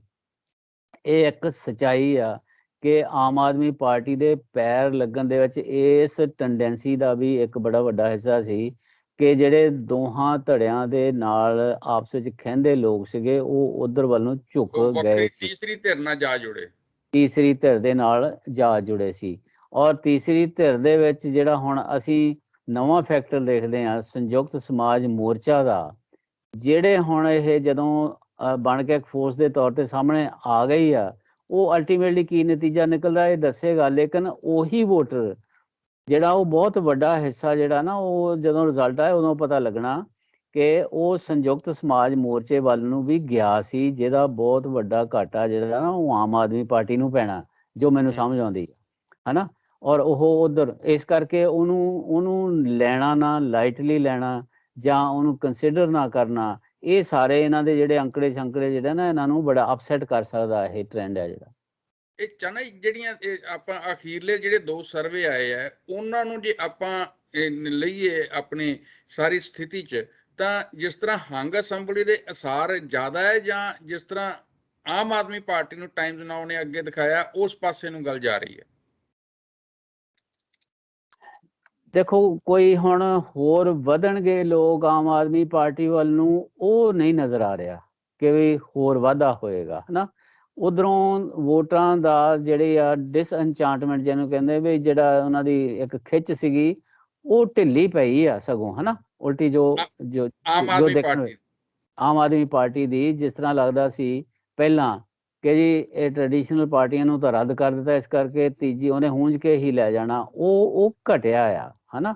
ਉਹ ਨਹੀਂ ਰਹੀ ਹੈ ਉਹਦੇ ਅੰਦਰ ਵੀ ਜਿਹੜਾ ਨਾ ਇਹ ਨਹੀਂ ਰਿਹਾ ਕਿ ਵੀ ਆਮ ਆਦਮੀ ਪਾਰਟੀ ਨੂੰ ਹੀ ਹੁਣ ਉਹ ਜਾਣਗੇ।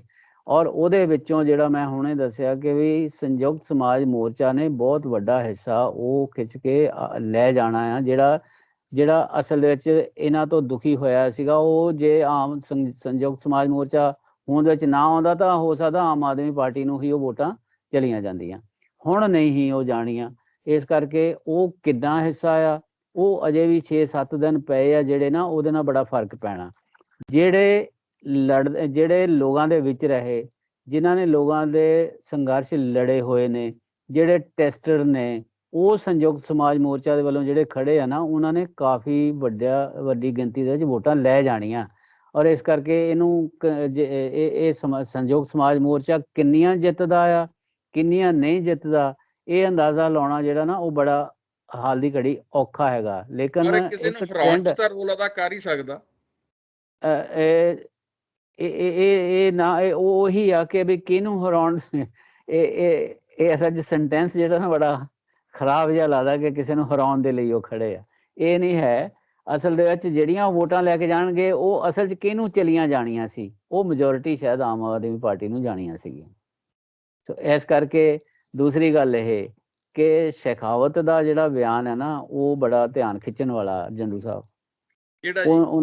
ਉਹਨਾਂ ਨੂੰ ਮੈਂ ਸੁਣਿਆ, ਇੱਕ ਤਾਂ ਇਹਨਾਂ ਦਾ ਮਤਲਬ ਇੱਕ ਪਾਲਿਸੀ ਹੀ ਆ ਕਿ ਆਪਣਾ ਉਹ ਪਾਲਿਸੀ ਦੇ ਮੁਤਾਬਕ ਗੱਲਾਂ ਨੂੰ ਕੁਛ ਨੂੰ ਸ਼ੁਰੂ ਦਾ ਉਹਨਾਂ ਦਾ ਬਿਆਨ ਜਿਹੜਾ ਸਭ ਤੋਂ ਵੱਧ ਚਰਚਾ 'ਚ ਹੋਈ ਕਿ ਵੀ ਉਹ ਜਾਖੜ ਦੇ ਨਾਂ ਤੇ ਦੇਖੋ ਜੀ ਉਹਨਾਂ ਨੂੰ ਪਾਸੇ ਕਰ ਦਿੱਤਾ। ਉਹਨਾਂ ਦਾ ਦ੍ਰਿਸ਼ਟੀਕੋਣ ਜਿਹੜਾ ਨਾ ਹਿੰਦੂ ਸਿੱਖ ਵਾਲਾ ਜਾਂ ਹਿੰਦੂ ਉਹ ਦੂਜੇ ਵਾਲਾ, ਕਿ ਉਹਨਾਂ ਦਾ ਬਾਰ-ਬਾਰ ਜ਼ਿਕਰ ਕਰਨਾ। ਲੇਕਿਨ ਹੁਣ ਲੇਟਲੀ ਮੈਂ ਜਿਹੜਾ ਉਹਨਾਂ ਨੂੰ ਸੁਣਿਆ, ਉਹ ਇਹ ਕਹਿੰਦੇ ਆ ਕਿ ਵੀ ਇਹ ਇੱਦਾਂ ਵੀ ਅਸੀਂ ਕਿੰਨੀਆਂ ਜਿੱਤਦੇ ਹਾਂ, ਇਹ ਨਹੀਂ ਮਸਲਾ, ਇਹ ਨਹੀਂ ਹੈ। ਉਹ ਕਹਿੰਦੇ ਜਿਹੜੀ ਸਰਕਾਰ ਬਣੇਗੀ ਉਹ ਵਧੀਆ ਬਣੂਗੀ, ਹੈ ਨਾ। ਹੁਣ ਉਹ ਇਹਦਾ ਜਾਂ ਤਾਂ ਉਹ ਇਹ ਆ, ਇਹਦੇ ਦੋ ਮਹੀਨੇ ਨਿਕਲਦੇ ਆ। ਇੱਕ ਤਾਂ ਇਹ ਆ ਕਿ ਉਹ ਇਹ ਸਮਝਦੇ ਆ ਜਾਂ ਇਹ ਚਾਹੁੰਦੇ ਆ ਕਿ ਆਮ ਆਦਮੀ ਪਾਰਟੀ ਦੀ ਜਿਹੜੀ ਨਾ ਉਹ ਸਰਕਾਰ ਬਣੇਗੀ, ਹੈ ਨਾ। ਦੂਸਰਿਆਂ ਨੂੰ ਤਾਂ ਕਿਸੇ ਨੂੰ ਲੋਕ ਕੰਸੀਡਰ ਨਹੀਂ ਕਰ ਰਹੇ, ਕਿਉਂਕਿ ਨਾ ਸਰਵੇਖਣ ਦੱਸਦੇ ਆ ਕਿ ਕਾਂਗਰਸ ਦੀ ਸਰਕਾਰ ਜਿਹੜੀ ਕਲੀਅਰ ਕੱਟ ਬਣੇਗੀ। ਜੋ ਵੀ ਬਣੇਗਾ ਉਹ ਕੰਗਲੋਮਰੇਸ਼ਨ ਹੋਏਗੀ, ਗੱਠਜੋੜ ਬਣੇਗਾ, ਫਿਰ ਉਹ ਸਰਕਾਰ ਬਣੇਗੀ। ਉਹ ਜਿਹੜੇ ਗੱਠਜੋੜ ਅਸੀਂ ਪਿਛਲੇ ਸਟੇਟਾਂ ਦੇ ਦੂਸਰਿਆਂ ਦੇ ਵਿੱਚ ਦੇਖਦੇ ਆਏ ਹਾਂ, ਜਾਂ ਤਾਂ ਉਹ ਇੱਦਾਂ ਦੀ ਕਿਸੇ ਕੈਲਕੂਲੇਸ਼ਨ 'ਚ ਨੇ ਕਿ ਬਈ ਅਲਟੀਮੇਟਲੀ ਜਦੋਂ ਇਲੈਕਸ਼ਨ ਕੰਪਲੀਟ ਹੋ ਗਈ ਤਾਂ ਉਹ ਬੰਦੇ ਜਿੱਤ ਕੇ ਆਉਣਗੇ ਜਿਹੜੇ ਇੱਧਰੋਂ ਛਲਾਂਗ ਲਾਈ ਉੱਧਰ ਗਏ। ਜੇ ਆਮ ਆਦਮੀ ਪਾਰਟੀ ਨੂੰ ਵੀ ਅਸੀਂ ਦੇਖੀਏ, ਤੁਹਾਨੂੰ ਮੇਰਾ ਖਿਆਲ ਹੈ ਕਿ ਸ਼ਾਇਦ 38 ਜਾਂ 38 ਸ਼ਾਇਦ ਐਸੇ ਨੇ ਕੈਂਡੀਡੇਟ ਜਿਹੜੇ ਇੱਧਰੋਂ ਉੱਧਰੋਂ ਆਮ ਆਦਮੀ ਪਾਰਟੀ 'ਚ ਜਾ ਕੇ ਟਿਕਟਾਂ ਜਿਨ੍ਹਾਂ ਨੂੰ ਮਿਲ ਗਈਆਂ। ਜਿਹੜੇ ਅੱਜ ਇੱਧਰ ਛਲਾਂਗ ਲਾਉਂਦੇ ਆ ਜਾਂ ਉੱਧਰ ਛਲਾਂਗ ਲਾਉਂਦੇ ਹੈਗੇ ਆ, ਜਾਂ ਉਹਨਾਂ ਦੇ ਉੱਤੇ ਉਹਨਾਂ ਦੀ ਅੱਖ ਹੋਏਗੀ ਕਿ ਇਹ ਬਾਅਦ ਦੇ ਵਿੱਚ ਵੀ ਇਹੀ ਕੰਮ ਕਰਨਗੇ, ਹੈ ਨਾ, ਜਿੱਤਣ ਤੋਂ ਬਾਅਦ ਵੀ। ਔਰ ਇਸ ਕਰਕੇ ਇਹ ਜਿਹੜਾ ਨਾ ਦੂਜੀ ਉਹ ਇਹ ਗੱਲ ਕਹਿੰਦੇ ਆ ਕਿ ਉਹ ਮੰਨਦੇ ਨਹੀਂ ਕਿ ਟ੍ਰੈਂਡ ਆ ਕੋਈ। ਉਹ ਕਹਿੰਦੇ ਆ ਕਿ ਹਰ ਚੋਣ ਹਲਕਾ ਜਿਹੜਾ ਨਾ ਉਹਦਾ ਰਿਜ਼ਲਟ ਆਪਣੇ ਤੌਰ ਤੇ ਆਪਣੇ ਢੰਗ ਦਾ ਹੀ ਆਉਣਾ। ਮਤਲਬ ਹਰ ਵਿਧਾਨ ਸਭਾ ਹਲਕਾ ਇੱਕ ਵੱਖਰੇ ਢੰਗ ਨਾਲ ਆਪਣਾ ਜਿਹੜਾ ਨਾ ਉਹ ਦੇ ਰਿਹਾ ਆ। ਹਾਂਜੀ ਜੀ, ਕਰੋ ਤੁਸੀਂ ਆਪਣੀ ਗੱਲ ਪੂਰੀ ਕਰ ਲਓ ਵੀ ਆਪਣੇ। ਹਾਂ ਉਹ ਮਤਲਬ ਉਹ ਹੈ ਕਿ ਵੀ ਇੱਕ ਵਿਧਾਨ ਸਭਾ ਹਲਕਾ ਜਿਹੜਾ ਉਹਦਾ ਆਪਣਾ ਹੀ ਟ੍ਰੈਂਡ ਆ। ਉਹ ਇਹ ਸਮਝਦੇ ਆ, ਹੈ ਨਾ। ਮਤਲਬ ਬੀਜੇਪੀ ਦਾ ਜਿਹੜੀ ਅੰਡਰਸਟੈਂਡਿੰਗ ਆ ਉਹ ਇਸ ਤਰ੍ਹਾਂ ਬਣਦੀ ਹੈ। ਲੇਕਿਨ ਇਹਦੇ ਪਿੱਛੇ ਕੁਛ ਨਾ ਕੁਛ ਉਹਨਾਂ ਦੀ ਬੜੀ ਜ਼ਬਰਦਸਤ ਕੋਈ ਨਾ ਕੋਈ ਕੈਲਕੂਲੇਸ਼ਨ ਹੈਗੀ ਆ ਜਿਹਦੇ ਆਧਾਰ ਤੇ ਉਹ ਫੰਕਸ਼ਨ ਕਰ ਰਹੇ ਆ। ਹੁਣ ਆਪਾਂ ਦੇਖਿਆ ਆ ਕਿ ਪ੍ਰਾਈਮ ਮਿਨਿਸਟਰ ਮੋਦੀ ਜੀ ਫੇਰ ਆ ਰਹੇ ਆ, ਹੈ ਨਾ, ਜਲੰਧਰ ਉਹਨਾਂ ਨੇ, ਤੇ ਹੋਮ ਮਿਨਿਸਟਰ ਵੀ ਆ ਰਹੇ ਆ, ਹੈ ਨਾ, ਸ਼ਾਹ ਸਾਹਿਬ। 3 ਰੈਲੀਆਂ ਉਹਨਾਂ ਨੇ ਕਰਨੀਆਂ ਪ੍ਰਾਈਮ ਮਿਨਿਸਟਰ ਨੇ ਕਰਨੀਆਂ ਇਸ ਤਰ੍ਹਾਂ ਦਾ। ਲੇਕਿਨ ਜਦੋਂ ਆਪਾਂ ਸਰਵੇ ਦੇਖਦੇ ਹਾਂ, ਮੈਂ ਤੁਹਾਨੂੰ ਦੱਸਦਾ ਵੀ ਬੜੀ ਹੈਰਾਨੀਜਨਕ ਚੀਜ਼ ਸਾਡੇ ਸਾਹਮਣੇ ਆਉਂਦੀ ਆ ਕਿ ਬੀਜੇਪੀ ਨੂੰ ਸਾਰੇ 7 ਦੇ 8 ਸਰਵੇਖਣ ਜਿਹੜੀਆਂ ਹੈਗੀਆਂ ਨਾ, ਉਹ 1 ਤੋਂ ਲੈ ਕੇ ਇੱਕ ਨੂੰ ਛੱਡ ਕੇ 1 ਸੀਟ ਦਿੰਦੇ ਆ, ਜਾਂ 1 ਤੋਂ 2 ਦਿੰਦੇ ਆ, ਜਾਂ 1 ਤੋਂ 3 ਦਿੰਦੇ ਆ। ਸਿਰਫ ਇੱਕ ਆ ਜਿਹੜੀ ਨਾ ਜੀ ਡਿਜ਼ਾਈਨਡ ਬਾਕਸ ਜਿਹੜੀ ਹੈਗੀ ਆ, ਉਹ ਘੱਟ ਤੋਂ ਘੱਟ 4 ਤੇ ਵੱਧ ਤੋਂ ਵੱਧ 7 ਸੀਟਾਂ ਦਿੰਦੇ ਆ, ਹੈ ਨਾ। ਲੇਕਿਨ ਜੇ ਸਭ ਦਾ ਬਾਕੀਆਂ ਦਾ ਇਹ ਉਸ ਗੱਠਜੋੜ ਨੂੰ ਦਿੰਦੇ ਆ ਜਿਹੜਾ ਬੀਜੇਪੀ ਦੀ ਅਗਵਾਈ ਵਾਲਾ, ਜਾਂ ਜਿਹਨੂੰ ਐਨਡੀਏ ਕਿਹਾ ਜਾਂਦਾ। ਹਾਂ ਐਨਡੀ, ਜਾਂ ਜੇ ਉਹਦੇ 'ਚ ਜਿਹੜੇ ਸ਼ਾਮਲ ਹੈ। ਲੇਕਿਨ ਇਹ 1 ਸੀਟ ਪਤਾ ਨਹੀਂ ਉਹ ਕਿਹੜੀ ਪੱਕੀ ਮੰਨਦੇ ਆ। 1 ਸਾਰੇ ਮੰਨਦੇ ਵੀ 1 ਤਾਂ ਲਏਗੀ, ਹੈ ਨਾ। ਜਾਂ 1 ਤੋਂ 3, 1 ਤੋਂ 2, 1 ਤੋਂ 3, 1 ਤੋਂ 2, ਹੈ ਨਾ। ਇਹ ਰਗ 1 ਨੂੰ ਛੱਡ ਕੇ 1 4 ਤੋਂ 7 ਆ। ਇੱਕ ਗੱਲ ਤਾਂ ਚਾਨਾ ਜੀ ਇਹਦੇ ਵਿੱਚ ਸਪਸ਼ਟ ਹੈ ਨਾ ਕਿ ਇਹ ਜਿਹੜੀਆਂ ਸਰਵੇਖਣ ਆਏ ਆ ਸਾਰੇ, ਜਿਨ੍ਹਾਂ ਦੀ ਤੁਸੀਂ ਗੱਲ ਕਰ ਰਹੇ ਹੋ, 7 ਹੈ 8 ਸਰਵੇਖਣ ਹੈ, ਉਹ ਸਾਰੇ ਇਸ ਗੱਲ ਤੇ ਤਾਂ ਸਹਿਮਤ ਲੱਗਦੇ ਆ ਕਿ ਜਿਹੜੀ ਮੁੱਖ ਟੱਕਰ ਹੈਗੀ ਹੈ ਉਹ ਜਾਂ ਤਾਂ ਕਾਂਗਰਸ, ਸ਼੍ਰੋਮਣੀ ਅਕਾਲੀ ਦਲ, ਬਸਪਾ ਗੱਠਜੋੜ ਤੇ ਜਾਂ ਆਮ ਆਦਮੀ ਪਾਰਟੀ ਦੇ ਵਿਚਾਲੇ ਹੀ ਹੈ, ਤੇ ਜਾਂ ਸੰਯੁਕਤ ਸਮਾਜ ਮੋਰਚਾ ਕੀ ਰੋਲ ਅਦਾ ਕਰਦਾ। ਨਹੀਂ ਉਹ ਠੀਕ ਹੈ ਬਿਲ ਇਹਦੇ ਨਾਲ ਮੈਂ ਇਸ ਕਰਕੇ ਇੱਕ ਪੁਆਇੰਟ ਇਹ ਬਣਦਾ ਇਹ ਆ ਕਿ ਜੇ ਸਿਰਫ ਰੇਂਜ 1 ਤੋਂ 3 ਤੱਕ ਦੀ ਆ, ਫਿਰ ਇੰਨਾ ਹਾਈ ਲੈਵਲ ਦਾ ਪ੍ਰੋਪੇਗੈਂਡਾ ਜਿਹਦੇ 'ਚ ਪ੍ਰਾਈਮ ਮਿਨਿਸਟਰ ਵੀ ਸ਼ਾਮਲ ਹੈਗਾ, ਹੋਮ ਮਿਨਿਸਟਰ ਵੀ ਸ਼ਾਮਲ ਹੈ, ਹੋਰ ਵੀ ਵੱਡੀਆਂ ਇਹ ਯਤਨ ਕਿਉਂ ਕੀਤੇ ਜਾ ਰਹੇ, ਹੈ ਨਾ। ਸਰਕਾਰ ਤਾਂ ਬਣਦੀ ਨਹੀਂ ਕਿਸੇ ਹਾਲਤ ਵਿੱਚ ਵੀ। ਸਰਕਾਰ ਦਾ ਮਤਲਬ ਨੇੜੇ ਤੇੜੇ ਵੀ ਨਹੀਂ ਪਹੁੰਚਦੀ। 1 ਦੇ 2 ਜਾਂ 4 ਦੀਆਂ 5 ਹੋ ਜਾਣਗੀਆਂ ਸੀਟਾਂ, ਹੈ ਨਾ। ਲੇਕਿਨ ਇਹਦੇ ਪਿੱਛੇ ਕੀ ਰਾਜ਼ ਹੈਗਾ ਆ ਕਿ ਪੰਜਾਬ ਨੂੰ, ਜਾਂ ਕਿ ਜੀ ਵੋਟ ਪਰਸੈਂਟੇਜ ਵਧਾਉਣ ਦਾ ਚੱਕਰ ਆ, ਕੀ ਹੈਗਾ, ਹੈ ਨਾ। ਇਹ ਨਹੀਂ ਹੋ ਸਕਦਾ ਕਿ ਵੀ ਜ਼ੋਰ ਇੰਨਾ ਲਗਾਇਆ ਜਾਵੇ। ਦੂਸਰੀ ਗੱਲ ਇਹ ਆ ਕਿ ਟੱਕਰ ਜਿਹੜੀ ਹੈਗੀ ਆ ਉਹ 3 ਹੀ ਫਰੰਟ ਹੈਗੇ ਆ। ਇੱਕ ਕਾਂਗਰਸ ਆ, ਦੂਸਰਾ ਆਮ ਆਦਮੀ ਪਾਰਟੀ ਆ, ਤੀਸਰਾ ਜਿਹੜਾ ਆ ਉਹ ਹੈਗਾ ਅਕਾਲੀ ਦਲ ਤੇ ਬਸਪਾ। ਹੁਣ ਇਹਨਾਂ ਨੂੰ ਜੋ ਕੁਛ ਜਾ ਰਿਹਾ ਕਾਂਗਰਸ ਨੂੰ ਜਿਹੜੀਆਂ ਘੱਟ ਜਿਹੜੇ ਸਰਵੇ ਆ ਨਾ, ਉਹ ਘੱਟ ਤੋਂ ਘੱਟ ਜਿਹਨੇ ਵੀ ਦਿੱਤੀਆਂ ਸੀਟਾਂ ਉਹ 32 ਦਿੱਤੀਆਂ ਜੀ ਕਾਂਗਰਸ ਨੂੰ, ਤੇ ਵੱਧ ਤੋਂ ਵੱਧ 48 ਦਿੱਤੀਆਂ। ਇਸ ਕਰਕੇ ਸਰਕਾਰ ਦੇ ਨੇੜੇ ਤੇੜੇ ਵੀ ਨਹੀਂ ਕਿਤੇ ਹੈ। ਇਸ ਕਰਕੇ ਇਹ ਤੇ ਦੂਜਾ ਇਹ ਆ ਕਿ 8 ਦੇ ਵਿੱਚੋਂ ਹੀ ਘੱਟ ਤੋਂ ਘੱਟ 32 ਤੇ ਵੱਧ ਤੋਂ ਵੱਧ ਜਿਹੜੇ 48 42 ਨਹੀਂ 48 ਸੀਟਾਂ ਹਨਾ, 48 ਨਾਲ ਵੀ ਉਹ ਸਰਕਾਰ ਬਣਾਉਣ ਦੇ, ਕਾਂਗਰਸ ਦੀ ਤਾਂ ਸਰਕਾਰ ਇਸ ਤਰ੍ਹਾਂ ਸਰਵੇਖਣ ਦੇ ਮੁਤਾਬਕ ਬਣਦੀ ਨਹੀਂ ਹੈ।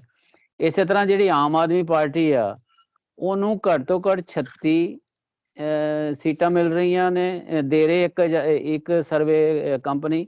ਦੂਸਰੀਆਂ ਜਿਹੜੀ ਵੱਧ ਤੋਂ ਵੱਧ ਦੇ ਰਹੇ ਆ ਉਹ ਹੈਗੀਆਂ 65 ਸੀਟਾਂ, ਯਾਨੀ ਇੱਕ ਕਲੀਅਰ ਕੱਟ ਸਰਕਾਰ ਇਹਨਾਂ ਦੀ ਬਣਾਈ ਜਾ ਰਹੀ ਆ ਇੱਕ ਸਰਵੇਖਣ ਦੇ ਵੱਲੋਂ। ਤੇ ਜਿੱਥੋਂ ਤੱਕ ਹੈਗਾ ਸ਼੍ਰੋਮਣੀ ਅਕਾਲੀ ਦਲ ਤੇ ਬਸਪਾ ਦਾ ਗੱਠਜੋੜ ਹੈਗਾ, ਉਹ ਸਭ ਤੋਂ ਘੱਟ ਇੱਕ ਜਿਸ ਨੇ ਦਿੱਤੀਆਂ ਉਹ 8 ਨੇ ਤੇ ਵੱਧ ਤੋਂ ਵੱਧ ਨੇ 35 ਨੇ। ਇਹ ਬਹੁਤ ਵੱਡਾ ਯਾਨੀ ਫਰਕ ਹੈਗਾ ਵੀ ਇੱਕ 8 ਤੇ 35 ਦਾ ਬਹੁਤ ਵੱਡਾ ਫਰਕ ਹੈਗਾ। ਲੇਕਿਨ ਇਹ 32 ਤੇ 48 ਹਾਂ 8 ਤੇ 35 32 ਤੇ 48 ਤੇ ਆਮ ਆਦਮੀ ਪਾਰਟੀ 38 ਤੋਂ 36 ਤੋਂ 65 36 ਤੋਂ 65 ਹਾਂ 65 ਹਨਾ 65 ਦੇ ਨਾਲ ਸਰਕਾਰ ਬਣ ਜਾਂਦੀ ਹੈ। ਸੋ ਇਸ ਕਰਕੇ ਇਹਨਾਂ 'ਚ ਹੁਣ ਅਸੀਂ ਨਹੀਂ ਕਹਿ ਸਕਦੇ ਵੀ ਕਿਸ ਸਰਵੇਖਣ ਜਿਹੜੀ ਏਜੰਸੀ ਹੈਗੀ ਆ ਉਹ ਠੀਕ ਨਿਕਲੇਗੀ ਹਨਾ, ਕਿਹੜੀ ਗਲਤ ਨਿਕਲੇਗੀ। ਲੇਕਿਨ ਓਵਰਆਲ ਜਦੋਂ ਅਸੀਂ ਸਾਰਾ ਮਿਲਾ ਕੇ ਦੇਖਦੇ ਹਾਂ ਸਾਰੀਆਂ 8 ਦੀ 8 ਜਿਹੜੀਆਂ ਸਰਵੇਖਣ ਨੂੰ, ਤਾਂ ਫਿਰ ਸਰਕਾਰ ਨਹੀਂ ਬਣਦੀ ਕਿਸੇ ਦੀ ਵੀ, ਕਿਸੇ ਇੱਕ ਚਾਣਾ ਜੀ। ਬਿਲਕੁਲ ਬਿਲਕੁਲ ਤੁਸੀਂ ਠੀਕ ਥਾਂ ਤੇ ਲੈਣ ਦਾ ਗੱਲ ਨੂੰ। ਇਹ ਜਿਹੜੀ ਸਰਕਾਰ ਨਹੀਂ ਬਣਦੀ ਕਿਸੇ ਦੀ ਵੀ, ਇੱਕ ਚਰਚਾ ਇਹ ਵੀ ਹੈ ਕਿ ਜਿਸ ਤਰ੍ਹਾਂ ਕਿ ਅਕਾਲੀ ਦਲ ਤੇ ਭਾਰਤੀ ਜਨਤਾ ਪਾਰਟੀ ਦੇ ਵਿਚਾਲੇ ਵੀ ਕੋਈ ਚਰਚਾ ਹੋ ਰਹੀ ਹੈ ਕਿ ਇਸ ਤਰ੍ਹਾਂ ਦੀ ਕੋਈ ਅੰਦਰ ਖਾਤੇ ਅੰਡਰਸਟੈਂਡਿੰਗ ਹੈਗੀ ਹੈ। ਤੇ ਇਹ ਵੀ ਕਿਹਾ ਜਾ ਰਿਹਾ ਕਿ ਜਿਹੜੀਆਂ ਬੀਐਸਪੀ ਨੂੰ ਟਿਕਟਾਂ ਦਿੱਤੀਆਂ ਗਈਆਂ ਅਕਾਲੀ ਦਲ ਵੱਲੋਂ, ਉਹ ਬਹੁਤੀਆਂ ਉਹ ਥਾਵਾਂ ਹੈ, ਉਹ ਹਲਕੇ ਹੈ ਜਿੱਥੋਂ ਭਾਰਤੀ ਜਨਤਾ ਪਾਰਟੀ ਜਿੱਤਦੀ ਰਹੀ ਹੈ। ਚਾਹੇ ਉਹ ਤੁਹਾਡੇ ਜਲੰਧਰ ਦੇ ਜਿਹੜੇ ਹੈਗੇ ਆ 3 ਹਲਕਿਆਂ ਦੀ ਗੱਲ ਕਰਦੇ ਆ ਕਿ ਜਲੰਧਰ ਨਾਰਥ, ਜਲੰਧਰ ਵੈਸਟ ਤੇ ਸੈਂਟਰਲ ਜਿਹੜਾ ਜਲੰਧਰ ਹੈ, ਕਿ ਇਹ ਆਮ ਤੌਰ ਤੇ ਇੱਥੇ ਜਿਹੜੀ ਟੱਕਰ ਹੈ ਸਿੱਧੀ ਉਹ ਕਾਂਗਰਸ ਤੇ ਬੀਜੇਪੀ 'ਚ ਹੀ ਹੁੰਦੀ ਰਹੀ ਹੈ। ਤੇ ਇਸ ਵਾਰ ਵੀ ਇਦਾਂ ਦੀ ਹੀ ਸਥਿਤੀ ਬਣ ਰਹੀ ਹੈ। ਸੋ ਇਹ ਜੀ ਸਥਿਤੀ ਇਸ ਪਾਸੇ ਦੀ ਜਿਹੜੀ ਚਰਚਾ, ਇਸ ਨੂੰ ਤੁਸੀਂ ਕਿਸ ਤਰ੍ਹਾਂ ਲੈਂਦੇ ਹੋ? ਇਹ ਤੁਸੀਂ ਗੱਲ ਜਿਹੜੀ ਪਹਿਲਾਂ ਕਹੀ ਹੈ ਹੰਗ ਅਸੈਂਬਲੀ ਵਾਲੀ, ਬਿਲਕੁਲ ਠੀਕ ਤੁਸੀਂ ਦਿਸ਼ਾ ਤੇ ਗੱਲ ਲੈਣ ਦੀ। ਇਹ ਤਾਂ ਜੇ ਇਸ ਤਰ੍ਹਾਂ ਦੀ ਸਥਿਤੀ ਬਣਦੀ ਹੈ ਹੰਗ ਵਾਲੀ, ਤਾਂ ਇਹ ਜਿਹੜੇ ਸਾਰੇ ਗੱਠਜੋੜ ਕਿਸ ਤਰ੍ਹਾਂ ਅੱਗੇ ਆਉਣਗੇ? ਦੇਖੋ ਚਰਚਾ ਜਿਹੜੀ ਨਾ ਦੋਵੇਂ ਤਰ੍ਹਾਂ ਦੀ ਹੈਗੀ ਆ ਕਿ ਕੀ ਆਮ ਆਦਮੀ ਪਾਰਟੀ ਦੇ ਨਾਲ ਜਿਹੜਾ ਨਾ ਉਹ ਗੱਠਜੋੜ ਕੀਤਾ ਜਾ ਰਿਹਾ ਜਾਂ ਬੀਜੇਪੀ ਦੇ ਨਾਲ ਕੀਤਾ ਜਾ ਰਿਹਾ ਹਨਾ। ਇਸ ਕਰਕੇ ਇਹ ਦੋਵੇਂ ਤਰ੍ਹਾਂ ਦੀ ਚਰਚਾ ਹੈ ਕਿ ਅਕਾਲੀ ਦਲ ਦੀ ਗੱਲ ਕਰ ਰਹੇ ਨੇ, ਅਕਾਲੀ ਦਲ ਦੇ ਗੱਠਜੋੜ, ਅਕਾਲੀ ਦਲ ਦੀ ਗੱਲ। ਤੇ ਦੂਜਾ ਇਹ ਹੈ ਕਿ ਇਹ ਗੱਲ ਠੀਕ ਆ ਕਿ ਕੁਝ ਸੀਟਾਂ ਬੀਐਸਪੀ ਨੂੰ ਅਲਾਟ ਹੋਈਆਂ ਇਹਨਾਂ ਦੇ ਆਪਣੇ ਗੱਠਜੋੜ ਦੇ ਵਿੱਚੋਂ, ਲੇਕਿਨ ਉਹ ਬੀਐਸਪੀ ਦੀ ਟਿਕਟ ਤੇ ਲੜਨ ਵਾਲੇ ਕੁਝ ਐਸੇ ਕੈਂਡੀਡੇਟ ਜ਼ਰੂਰ ਹੈਗੇ ਆ ਜਿਹੜੇ ਅਸਲ 'ਚ ਅਕਾਲੀ ਨੇ ਹਨਾ ਜੀ। ਹਾਂ, ਉਹਨਾਂ ਨੂੰ ਟਿਕਟ ਬੀਐਸਪੀ ਦੀ ਹੀ ਮਿਲੀ ਆ। ਔਰ ਇਸ ਤਰ੍ਹਾਂ ਤੁਸੀਂ ਜਲੰਧਰ ਦਾ ਵੀ ਜ਼ਿਕਰ ਕੀਤਾ, ਇਸ ਤਰ੍ਹਾਂ ਹੁਸ਼ਿਆਰਪੁਰ ਦੇ ਵਿੱਚ ਵੀ ਕੁਝ ਇਸ ਤਰ੍ਹਾਂ ਦੇ ਸੀਟ ਦਾ ਜ਼ਿਕਰ ਕੀਤਾ ਜਾਂਦਾ ਕਿ ਵੀ ਹੈ ਉਹ ਪੁਰਾਣੇ ਟ੍ਰੈਡੀਸ਼ਨਲ ਅਕਾਲੀ ਆ ਲੇਕਿਨ ਬੀਐਸਪੀ ਦੀ ਟਿਕਟ ਦੇ ਉੱਤੇ ਲੜ ਰਹੇ ਨੇ। ਚਲੋ ਇਹ ਕੰਬੀਨੇਸ਼ਨ ਆ ਦੋਹਾਂ ਦਾ।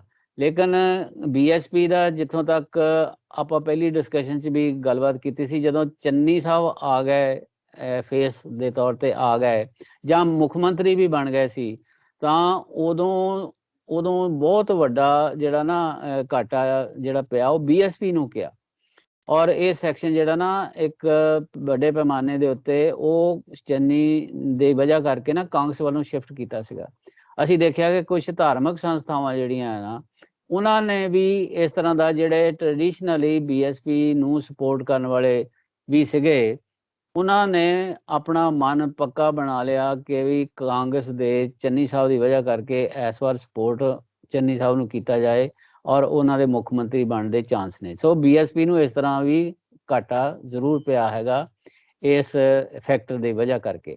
ਸੋ ਇਸ ਤਰ੍ਹਾਂ ਜੋੜ ਤਰੋੜ ਅੰਦਰ ਖਾਤੇ ਕਿਹੜਾ ਬੰਦਾ ਕਿਸ ਨੂੰ ਹਰਾਉਂਦਾ ਆ, ਉਹ ਆਪਣੀਆਂ ਵੋਟਾਂ ਦੂਸਰੇ ਪਾਸੇ ਸ਼ਿਫਟ ਕਰੇਗਾ। ਇਹ ਗੱਲ ਜਿਹੜੀ ਨਾ ਇਹ ਪਹਿਲਾਂ ਵੀ ਚੱਲਦੀ ਰਹਿੰਦੀ ਹੁੰਦੀ ਸੀ ਵੀ ਇਧਰੋਂ ਲੈ ਲਈਆਂ ਕੁਝ ਵੋਟਾਂ ਉਧਰ ਦੇ ਦਿੱਤੀਆਂ, ਜਾਂ ਇਹ ਆ ਕਿ ਵੀ ਗਿਣਤੀ ਕਰ ਲਈ। ਔਰ ਉਹ ਪਿਛਲੇ ਅਸੈਂਬਲੀ ਦੇ ਵਿੱਚ ਵੀ ਇਦਾਂ ਹੋਇਆ ਸੀ। ਉਹ ਵੱਡੀਆਂ ਪਾਰਟੀਆਂ ਦੇ ਵਿੱਚ ਵੀ ਹੁੰਦਾ ਰਿਹਾ ਆ।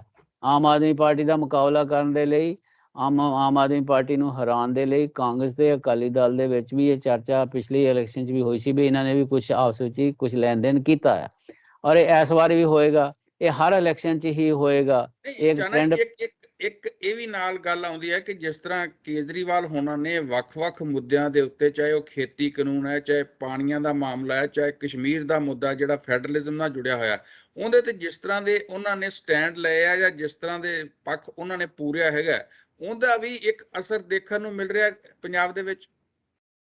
ਇਹਦਾ ਹੈ ਆ, ਕਿਉਂਕਿ ਕਾਫੀ ਇਹਦੇ ਬਾਰੇ ਚਰਚਾ ਹੁੰਦੀ ਆ। ਹੁਣ ਬੜਾ ਖੁੱਲ ਕੇ ਜਦੋਂ ਬਾਰ-ਬਾਰ ਰਿਪੀਟਡਲੀ ਇਹ ਗੱਲ ਕਹੀ ਜਾ ਰਹੀ ਆ ਕਿ ਜੀ ਆਮ ਆਦਮੀ ਪਾਰਟੀ ਜਿਹੜੀ ਨਾ ਉਹ ਭਾਰਤੀ ਜਨਤਾ ਪਾਰਟੀ ਜਾਂ ਆਰਐਸਐਸ ਦੀ ਬੀ ਟੀਮ ਹੀ ਹੈ, ਹਨਾ। ਔਰ ਉਹਦੇ ਨਾਲ ਫਿਰ ਕਈ ਚੀਜ਼ਾਂ ਜੁੜ ਜਾਂਦੀਆਂ ਕਿ ਜਦੋਂ ਸ਼ਹੀਨ ਬਾਗ ਦਾ ਮੋਰਚਾ ਲੱਗਾ ਉਦੋਂ ਇਹਨਾਂ ਦਾ ਕੀ ਰਵੱਈਆ ਸੀ, ਜਦੋਂ ਜੇਐਨਯੂ ਦੇ ਸਟੂਡੈਂਟਸ ਦੇ ਉੱਤੇ ਜਾਂ ਉਹਨਾਂ ਦੇ ਪ੍ਰੋਫੈਸਰ ਦੇ ਉੱਤੇ ਜਿਹੜਾ ਨਾ ਉਹ ਕੋਈ ਹਮਲੇ ਹੋਏ ਉਦੋਂ ਇਹਨਾਂ ਦਾ ਕੀ ਰਵੱਈਆ ਸੀ, ਜਾਂ ਹੁਣ ਇਹ ਵੀ ਚਰਚਾ ਜਾਂਦੀ ਹੈ ਗੱਲ ਦਿੱਲੀ ਦੰਗਿਆਂ ਬਾਰੇ ਕੀ ਰਵੱਈਆ ਸੀ, ਸੀਏਏ ਤੇ ਕੀ ਰਵੱਈਆ ਸੀ, ਦਿੱਲੀ ਦੰਗਿਆਂ ਦੇ ਬਾਰੇ ਕੀ ਰਵੱਈਆ ਸੀ, ਜਾਂ 370 ਦੇ ਬਾਰੇ ਉਹਨਾਂ ਨੇ, ਜਾਂ ਫਿਰ ਇਹ ਕਿ ਜਦੋਂ ਇਹ ਕਾਲੇ ਕਾਨੂੰਨ ਜਿਨ੍ਹਾਂ ਨੂੰ ਕਹਿੰਦੇ ਨੇ ਕਿਸਾਨ ਉਹ ਆਏ ਨੇ ਉਦੋਂ ਵੀ ਬਿਆਨ ਦੇਣ ਵਾਲਾ ਕੇਜਰੀਵਾਲ ਹੀ ਸੀ ਤੇ ਪੰਜਾਬ ਦੇ ਕਿਸਾਨਾਂ ਦੇ ਉੱਤੇ ਇਸ ਦਾ ਪ੍ਰਭਾਵ ਅਜੇ ਤੱਕ ਹੈਗਾ ਆ ਕਿ ਇਹਨੇ ਸਪੋਰਟ ਕੀਤੀ ਸੀ।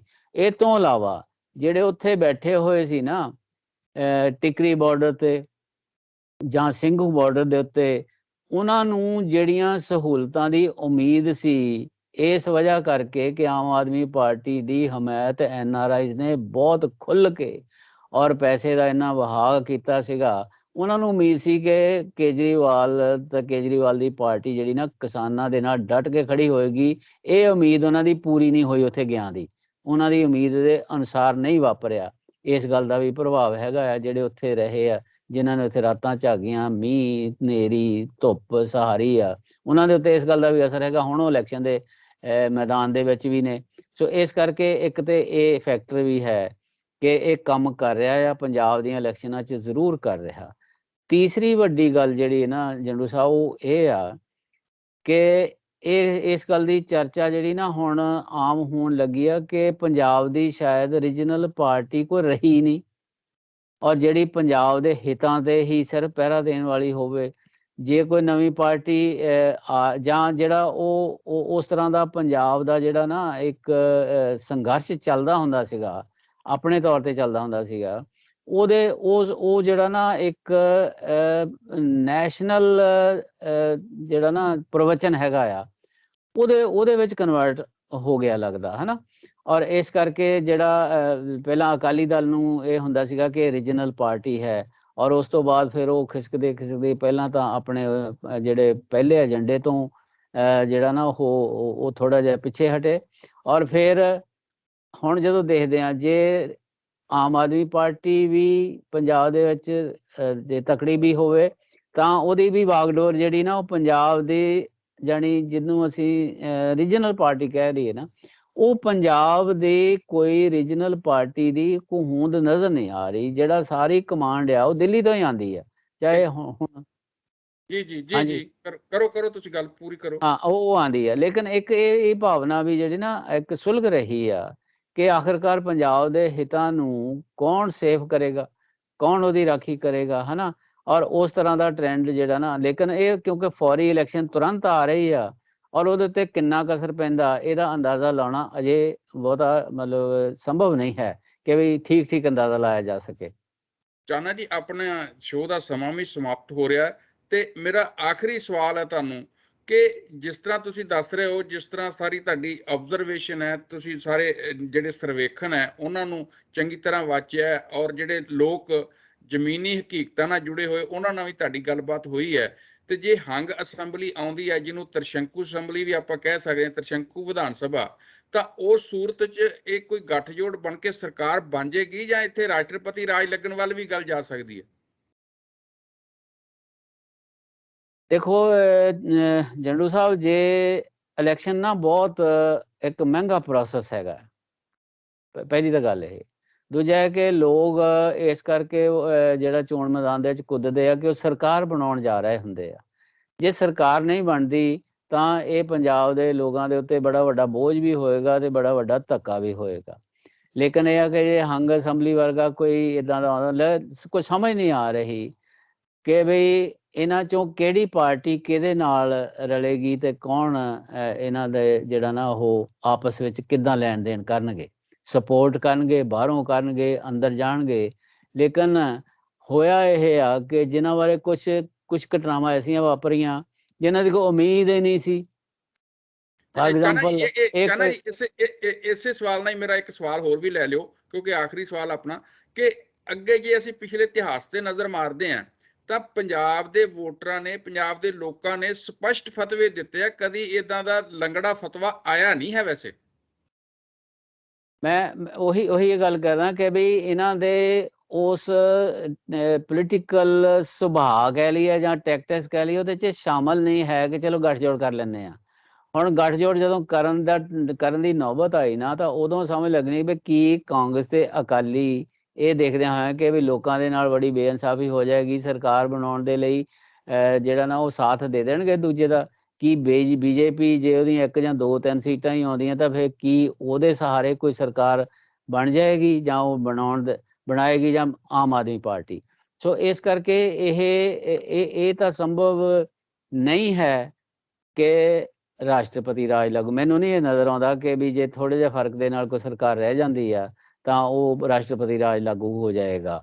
ਲੇਕਿਨ ਇਹ ਆ ਕਿ ਟੁੱਟ ਭੱਜ ਹੋਏਗੀ ਕਿ ਕਿਸੇ ਪਾਰਟੀ ਦਾ ਬਹੁਤ ਵੱਡਾ ਸੈਕਸ਼ਨ ਟੁੱਟ ਕੇ ਦੂਸਰੇ ਨਾਲ ਚਲਾ ਜਾਵੇ, ਜਿਹੜਾ ਡਿਫੈਕਸ਼ਨ ਲਾ ਦੇ ਅੰਦਰ ਨਾ ਆਉਂਦਾ ਹੋਵੇ, ਇੰਨੀ ਵੱਡੀ ਡਿਫੈਕਸ਼ਨ ਵੀ ਹੋ ਜਾਏਗੀ। ਇਹ ਪੰਜਾਬ ਦੇ ਹਾਲਾਤ ਦੇ ਵਿੱਚ ਨਾ ਕੁਝ ਵੀ ਕਹਿਣਾ ਜੀ, ਇਤਿਹਾਸ 'ਚ ਏਡੀ ਵੱਡੀ ਡਿਫੈਕਸ਼ਨ ਹੁੰਦੀ ਰਹੀ ਹੈ। ਤੁਹਾਨੂੰ ਯਾਦ ਹੋਏਗਾ ਕਿ ਹਰਿਆਣਾ 'ਚ ਭਜਨ ਲਾਲ ਦੀ ਸਰਕਾਰ ਸੀ ਤੇ ਜਿਹੜੀ ਜਨਤਾ ਪਾਰਟੀ ਸਰਕਾਰ ਸੀ, ਤੇ ਪੂਰੀ ਦੀ ਪੂਰੀ ਸਰਕਾਰ ਲੈ ਕੇ ਉਹ ਦੂਸਰੀ ਪਾਰਟੀ ਚਲੇ ਗਏ ਸੀ। ਉਹ ਤਾਂ ਜੰਡੂ ਸਾਹਿਬ ਸਰਕਾਰ ਬਣ ਗਈ ਸੀ ਨਾ। ਇਹ ਜੇ ਬਣ ਨਹੀਂ ਰਹੀ ਤੇ ਸਰਕਾਰ ਬਣਨ ਦੇ ਲਈ ਇੱਥੇ ਕੀ ਕੁਝ ਹੋ ਸਕਦਾ, ਉਹ ਅੰਦਾਜ਼ਾ ਲਾਉਣਾ ਇਹ ਬਸ ਸਮੇਂ ਤੋਂ ਪਹਿਲਾਂ ਦੀ ਗੱਲ ਆ। ਪਹਿਲਾਂ ਤਾਂ ਆਪਾਂ 8 ਦਿਨ ਉਡੀਕੀਏ ਕਿ ਸ਼ਿਫਟ ਕਿੱਦਾਂ ਆਉਂਦੀ ਆ ਵੋਟਰਾਂ ਦੇ ਵਿੱਚ, ਕੋਈ ਹੋਰ ਇਹੋ ਜਿਹਾ ਝੰਜਟ ਖੜਾ ਹੁੰਦਾ ਜਿਹੜਾ ਕਿਸੇ ਪਾਰਟੀ ਨੂੰ ਵੱਡਾ ਨੁਕਸਾਨ ਕਰ ਦੇਵੇ, ਜਾਂ ਮੌਕੇ ਤੇ ਕੁਝ ਐਸੀ ਚੀਜ਼ ਵਾਪਰ ਜਾਂਦੀ ਆ ਕਿ ਵੀ ਇਹ ਇੱਕ ਪਾਰਟੀ ਜਿੱਦੀ ਸਰਕਾਰ ਬਣਦੀ ਦੂਸਰੇ ਦੇ ਪਾਸੇ ਸ਼ਿਫਟ ਕਰ ਜਾਣ ਲੋਕ। ਇਹ ਕੁਝ ਕਿਹਾ ਅਜੇ ਤਾਂ 1 ਹਫ਼ਤੇ ਦੀ ਆਪਾਂ ਵੇਟ ਕਰੀਏ। ਦੂਜਾ ਇਹ ਆ ਕਿ ਵੀ ਜਦੋਂ ਰਿਜ਼ਲਟ ਆਏਗਾ ਉਹ ਤੋਂ ਬਾਅਦ ਫਿਰ ਇਹ ਸਮਝ ਲੱਗਣੀ ਆ ਵੀ ਕਿਸ ਪਾਰਟੀ ਦਾ ਇਹ ਖਰੀਦੋ ਫਰੋਖਤ ਤਾਂ ਹਰ ਇਲੈਕਸ਼ਨ ਦੇ ਵਿੱਚ ਹੁੰਦੀ ਹੀ ਆ। ਵੀ ਇੱਥੇ ਨੌਬਤ ਆਉਂਦੀ ਹੈ ਇਸ ਗੱਲ ਦੀ ਕਿ ਵੀ ਸਰਕਾਰ ਬਣਾਉਣ ਦੇ ਲਈ ਇਸ ਪੈਮਾਨੇ ਦੇ ਉੱਤੇ ਸਾਰਾ ਕੁਝ ਹੋਵੇ। ਸੋ ਇਸ ਕਰਕੇ ਇਹ ਦੂਜਾ ਹੈ ਕਿ ਵੀ ਇਹ ਗੱਲ ਮੈਂ ਤੁਹਾਡੇ ਤੇ ਛੱਡੀ ਕਿ ਵੀ ਆਹ ਹਾਲਾਤ ਨੂੰ ਦੇਖਦਿਆਂ ਹੋਇਆਂ ਇੰਨੇ ਉੱਪਰਲੇ ਲੈਵਲ ਦੀ ਜਿਹੜੀ ਹੈ, ਜਿਸ ਤਰ੍ਹਾਂ ਬੀਜੇਪੀ ਨੇ ਆਪਣੀ ਮੁਹਿੰਮ ਚੁੱਕਣ ਦਾ ਫੈਸਲਾ ਕੀਤਾ ਆ, ਉਹਦੇ ਪਿੱਛੇ ਕੀ ਰਾਜ਼ ਹੈ ਜੀ।